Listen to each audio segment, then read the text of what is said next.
2023 환경 머니 로드쇼 시작하겠습니다.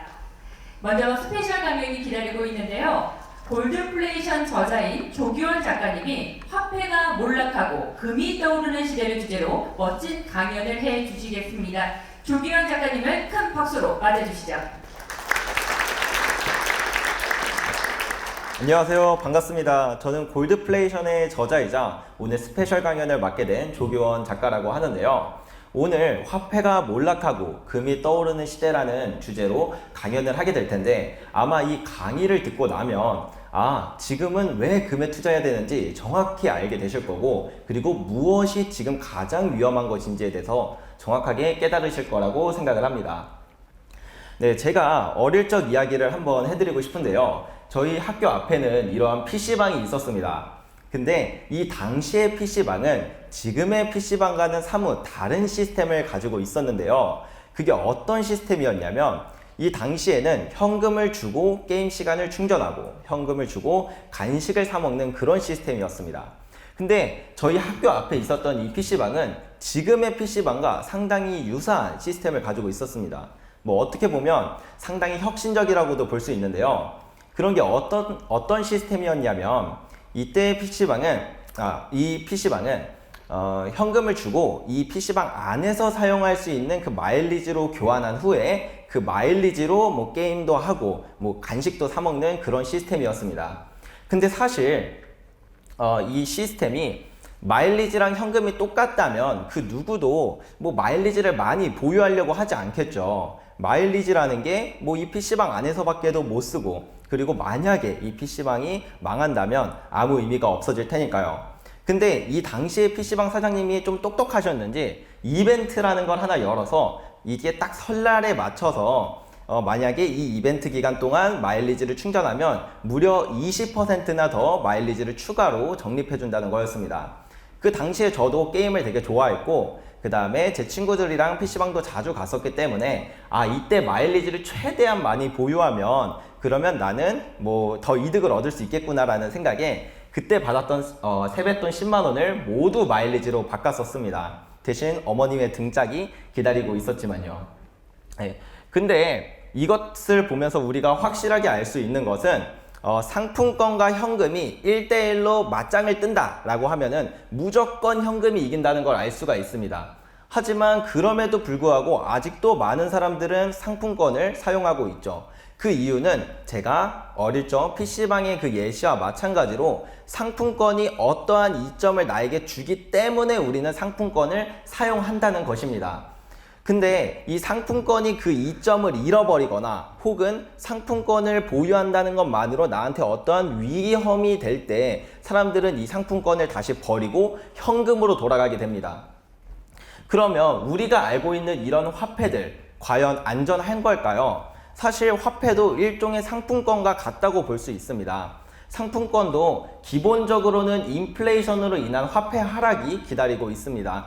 우리가 물가가 상승한다는 걸 생각하면 사실 물가가 오르는 게 아니라 그만큼 화폐의 가치가 떨어져서 상대적으로 물가가 오른 것처럼 보여지게 되는 것이거든요. 그 말은 즉 우리가 화폐를 보유한다는 것만으로 우리는 기본적으로 손해를 보는 시스템 속에서 살고 있는 것이다. 그리고 더 극단적으로 나아가자면 뭐 화폐 개혁이나 국가 디폴트 이러한 상황으로도 화폐는 언제든지 종이 쪼가리가 되었던 역사가 수없이 많이 반복되었고, 더 정확하게 말씀드리면 인류 역사에 있었던 모든 화폐 중에 가치가 0으로 수렴하지 않았던 화폐는 단 한 개도 존재하지 않았었습니다. 그러면 만약에 화폐가 이러한 이점을 잃어버리거나 아니면 화폐를 보유하는 것 자체가 우리에게 위험이 된다면 사람들은 어떻게 할까요? 이 화폐가 아닌 다른 것으로, 더 안전한 것으로 도망을 갈 겁니다. 그것이 바로 지난 5,000년 동안 금이었는데요. 금이 왜 이렇게 가치가 있는 자산인지는 이 4가지 요소를 가진 유일한 자산이었기 때문입니다. 첫 번째로 황금성을 예로 들 수가 있는데요. 만약에 여러분들이 내일 당장 어느 국가로 공간 이동을 한다고 한번 생각을 해보겠습니다. 그러면 무엇을 들고 가시겠나요? 많은 분들은 아마 달러를 들고 가실 거예요. 왜냐하면 어느 국가를 가든 다 환전을 할 수 있으니까요. 근데 다르게 생각을 해서 만약에 100년 전, 1000년 전 어느 시대에 그 시대의 어느 국가로 우리가 공간 이동을 하게 된다고 생각을 하면 그때는 달러를 들고 가면 이게 뭐야? 라고 이야기를 할 겁니다. 근데 만약에 금을 가져간다면 어느 시대이든지 어느 국가이든지 어느 민족이든지 그 가치를 인정받고 그 당시에 화폐로 교환을 할 수가 있었다는 거죠. 그리고 이 다음으로는 한정성이 있습니다. 만약에 내가 1000년 전에 소금은 되게 귀했겠죠. 100년 전에 소금은 되게 귀했겠지만 그 소금을 전 재산과 다 바꾸어서 이렇게 가지고 있다가 지금의 시대까지 가지고 온다고 치면 그 소금의 가치는 거의 99% 이상 떨어졌을 겁니다. 소금이 너무 흔해졌으니까요. 하지만 이 금이라는 건 일단 원소입니다. 이 금이 만들어지기 위해선 초신성과 같은 그런 폭발이 일어나야 되는데 그런 폭발이 있지 않는 이상 지구상에 있는 금은 한정되어 있다는 거죠. 그래서 어느 시대를 가든 금의 가치는 항상 동일했다는 걸 알 수 있습니다. 만약에 내가 1000년 전에 내가 지금의 나에게 부를 이전해주고 싶다라고 한다면 가장 좋았던 건 금이 될 수밖에 없었던 거죠. 다음으로 불변성도 있습니다. 1000년 전에 똑같이 무언가를 나한테 1000년 후에 나에게 부를 이전해주고 싶다고 한다면 다른 어떤 것들은 다 썩거나 부식되거나 하기 때문에 썩지도 부식되지도 않고 사라지지 않는 그 어떤 게 필요합니다. 그래서 이 금이라는 게 바로 그런 자산이기 때문에 이 불변성을 가지고 있어서 가치가 있는 것이고요. 마지막으로는 익명성이 있습니다. 우리가 주식을 보유하거나 부동산을 보유하면 소유자가 누구인지 알 수 있고 이게 어디서 어떻게 흘러갔는지 정확히 알 수 있습니다. 하지만 금은 그저 물질이고 꼬리표가 달려있는 게 아니기 때문에 지난 5000년 동안 어떠한 통제와 압박 속에서도 버텨온 게 금이었고 그래서 이 네 가지 모든 속성을 가진 유일한 자산이 금이었기 때문에 5000년 동안 돈으로서 쓰였습니다. 더구나 지금도 전 세계 중앙은행들과 정부는 모든 지구상에 있는 모든 금의 15%를 가지고 있는 이유가 바로 이것 때문인 거죠. 그저 그냥 역사성 때문에 금을 가지고 있는 게 절대 아닙니다. 그래서 작년 2월 이런 모습이 가장 적나라하게 드러난 게 바로 작년 2월인데요. 작년 2월에는 러시아의 우크라이나 침공이 있었습니다. 그래서 이로 인해서 미국은 러시아에게 경제적 제재인 스위프트 제재라는 걸 했는데요. 이것으로 인해서 러시아는 자신이 보유하고 있던 외환보유고가 동결되고 또 달러의 모든 거래들이 다 막히게 되었습니다. 그렇게 되면 다른 국가들은 어떻게 생각할까요? 우리가 보유하고 있는 이 외환보유고의 달러 이것도 미국의 말 한마디면 다 동결되고 그리고 이 거래가 다 막혀버릴 수 있겠구나. 그러면 우리 이제 이 달러로부터 벗어나야겠다 라고 생각하면서 가장 먼저 시스템을 바꾸려고 할 겁니다. 달러로 중심이 된 시스템에서 좀 벗어나자. 그래서 중국, 사우디, 위안화, 석유결제 거의 다 왔다. 이라크, 중국과 위안화 무역 허용한다. 러시아 수출 대금 위안화 비중이 껑충 뛰었다. 즉 달러로부터 탈피하려고 할 겁니다. 그리고 가지고 있었던 자산은 뭘로 바꿔야 될까요? 그 전에 그리고 단순히 이 달러가 그 러시아 우크라이나 문제뿐만 아니더라도 인플레이션이라는 문제도 있습니다. 1년에 무려 6.4% 가장 최근에 발표된 건 6%였는데요. 1년에 물가가 6%만큼 뛰었다는 건 이 화폐의 가치가 6%만큼 하락했다는 겁니다.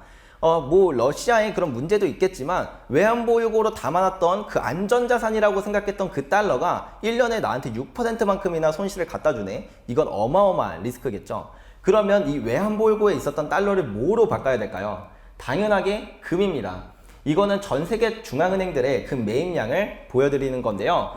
정확히 13년 동안 중앙은행들은 금 매입량을 마구마구 늘리기 시작하다가 2022년 러시아의 우크라이나 침공 사건으로 지금 1950년 이래로 유례가 없을 만큼 이렇게 큰 매입량이 나타나고 있다는 걸 알 수 있습니다. 네, 사람들이 화폐로부터 뭔가 위험을 느끼면 당연히 금으로 돌아간다는 건 과거 5000년의 역사 동안 통했던 이야기고 현재도 똑같이 반복되고 있다는 걸 알 수 있습니다. 그러면 이렇게 극단적인 상황에서만 금이 빛을 발하냐? 그건 아니에요. 왜냐하면 우리가 상품권의 예시를 들었던 것처럼 상품권을 가지고 있는 이유는 이 상품권이 나에게 주는 어떠한 이점이 있었기 때문이거든요. 그러면 상품권에 대한 이점이 없으면 사람들은 현금으로 달려가고 현금과 상품권이 똑같다면 우리는 지금도 현금으로 인해 어떠한 이점을 누리고 있습니다. 그것을 인지하고 있었던, 인지하고 있지 않았던 무의식적으로라도 모든 주체들은 이걸 느끼고 있었어요. 근데 이 이점이 사라지면 항상 금으로 돌아갔던 역사가 있습니다. 그래서 우리는 그 이점을 도대체 뭐로 느끼고 있었는지에 대해서 말씀을 드릴 텐데요. 방금 전에 말씀드렸던 것처럼 사실 화폐를 보유하는 것만으로도 이 인플레이션, 그러니까 물가가 상승하는 것으로 인해 나의 화폐 가치 하락을 경험하면서 우리는 기본적으로 손해를 봅니다. 아니, 이점을 줘도 모자랄 판에 이렇게 손해를 준다면 누가 화폐를 사용하겠습니까? 그것을 금리라는 것으로 항상 보상을 해줬어요. 그러니까 화폐를 보유하면 우리가 너네에게 이만큼 이자를 줄게, 화폐를 보유한 사람들에 대한 보상이 바로 이 금리였던 거죠. 그러니까 이제 물가가 하락함으로 인해서 가치를 잃는 것, 그거 이상으로 만약에 보상을 해준다면 화폐를 가지고 갈 이점이 생겨나게 되는 거죠. 이것을 경제학 용어로는 실질금리라고 이야기를 합니다. 금리에서 물가 상승한 것만큼을 뺀 값이 우리가 실질적으로 얻게 되는 이득이라는 거죠. 뭐 예를 들자면 물가 상승률이 1년에 5%이고 금리를 10%를 쳐준다면 10%에서 5%를 뺀 이 5%라는 값이 우리가 실질적으로 자산 가치가, 그러니까 화폐를 보유함으로 인해서 얻는 이득이 5%라는 것입니다. 그래서 이것에 대해서 조금 더 자세하게 설명을 드리면 이 실질금리가 만약에 플러스다 라고 생각을 하면 실질금리가 플러스이기 때문에 화폐를 보유한 사람들은 무조건 이득을 봅니다. 화폐를 보유했다는 그 이유만으로요. 그러면 금 같은 경우에는 뭐 이자를 주거나 뭐 배당을 주거나 그런 것도 아니고 무겁고 보관도 불편합니다. 굳이 이거를 가지고 있을 이유 자체가 없다고 생각을 하겠죠. 그래서 사람들은 금을 처분하고 화폐를 보유하게 됩니다. 근데 만약에 이게 정반대의 상황이 일어나게 된다면 실질금리가 마이너스가 된다는 건 우리가 화폐를 보유하고 있다는 그 이유만으로 손해를 봐야 되는 시기라는 거예요. 그런 시기에서는 화폐를 처분하고 무엇으로든 도망을 갑니다. 많은 부분에서 금으로 도망을 가지만 꼭 그게 아니더라도 내가 이 현금을 가지고 있다는 게 나한테 리스크면 미리 먹을 쌀을 산다던가 아니면 그런 다양한 어떤 것들을 뭐 빨리 구매해서 이 화폐를 처분하려고 하겠죠. 그래서 이게 이 실질금리라는 것이 이 금에 있어서 아주 중요한 지표라는 걸 알 수가 있는데 지난 90년간 이 실질금리의 데이터와 이제 금 가격을 보여드릴 텐데요. 실질금리가 마이너스로 빠져들게 되면 사람들이 화폐를 버리고 금으로 돌아간다고 말씀을 드렸죠. 처음 실질금리가 마이너스로 빠져든 건 1934년이었고요. 그리고 추세적으로 하락해서 1947년 최저점을 찍게 되었습니다. 다음으로 1970년 다시 실질금리가 마이너스로 빠져들게 되면서 추세적으로 하락해 1980년 최저점을 찍게 되었고요. 다음으로 2002년부터 2011년까지 그리고 2019년부터 현재까지 이렇게 실질금리가 하락하는 그런 추세들이 있었는데요. 이 시기 동안 금 가격이 어떻게 변했는지를 보면 진짜 실질금리가 정말 중요하구나 라는 걸 알 수가 있습니다. 실질금리가 마이너스로 빠졌던 바로 그 시점 1934년부터 금 가격은 상승하기 시작해서 1947년까지 올라가 최고점을 찍게 되었는데요. 이 당시에 금 가격이 별로 안 오른 것처럼 보일 수 있어요. 그 이유는 이 당시는 금본위제라고 해서 정부가 금 가격을 고정시켜 놓았던 시기였습니다. 근데 이 고정되었던 금 가격도 이렇게 실질금리가 마이너스로 빠져들면서 사람들이 다 금을 찾으려는 수요가 폭증하다 보니까 더 이상 이게 지켜질 수 없었던 거예요. 그리고 이제 1970년 이후부터는 이 고정된 금 가격이 깨지게 되었는데요. 이 실질금리가 마이너스로 빠져든 1970년부터 정확히 금 가격이 상승하기 시작해서 실질금리가 최저점을 찍었던 1980년에 최고점을 찍는 모습을 볼 수 있고요. 이 기간 동안 금 가격은 무려 26배가 상승을 했습니다. 그만큼 사람들이 화폐를 보유한다는 공포가 얼마나 극에 달았는지를 느낄 수 있는 순간이었던 거죠. 그리고 이제 2002년에도 실질금리가 마이너스로 빠져들게 되었는데 그때부터 금 가격이 상승하기 시작해서 2011년까지 상승해 금 가격이 약 600% 정도 상승을 했습니다. 사실 이때 우리가 뭐 화폐 위기다 이런 걸 느끼지 않았잖아요. 그럼에도 불구하고 이렇게 상승을 했다는 건 화폐를 보유한 게 우리에게 손해를 가져다 주니까 이 큰 주체들은 뭐 은행이나 투자은행이나 이런 큰 주체들은 굴리는 자산도 큰데 1%만 손해를 봐도 10억, 뭐 100억 이렇게 됩니다. 그런 사람들은 다 금으로 이동할 수밖에 없기 때문에 이러한 상승이 일어났다고 볼 수가 있고요. 그리고 이제 2019년부터 다시 한번 이러한 사이클이 시작됐습니다. 실질금리가 마이너스로 빠져들게 되었고 이러한 추세가 이어지고 있는 순간이라는 거죠. 네, 제가 이 강의를 통해서 여러분들에게 말씀드리고 싶은 한 가지는 금값이 올라갈 것이기 때문에 금을 사야 한다는 게 아니라는 겁니다. 잘못 이해하시면 앞으로 금값 올라가겠죠. 당연히 올라가겠지만 그것 때문에 금을 사야 하는 게 아니라 우리는 지금 화폐를 보유한 사람들에게 위기이기 때문에 우리는 화폐로부터 탈피해야 하는 시기라는 것을 정확히 이해하셨으면 좋겠습니다. 물론 금이 가장 좋은 피난처가 될 수 있는 건 맞지만 그게 아니더라도 우리가 다른 대안들을 되게 많이 생각해 봐야 할 시기다. 이렇게 이해해 보시면 좋을 것 같아요. 오늘 강의 정말 짧은 시간 내에 여러분들이 꼭 한 가지만 알고 가셨으면 좋겠다라는 생각에 이 부분에서 가장 집중해서 이야기를 드리게 되었는데요. 여러분들에게 도움이 되는 강연이 되었기를 바랍니다. 감사합니다.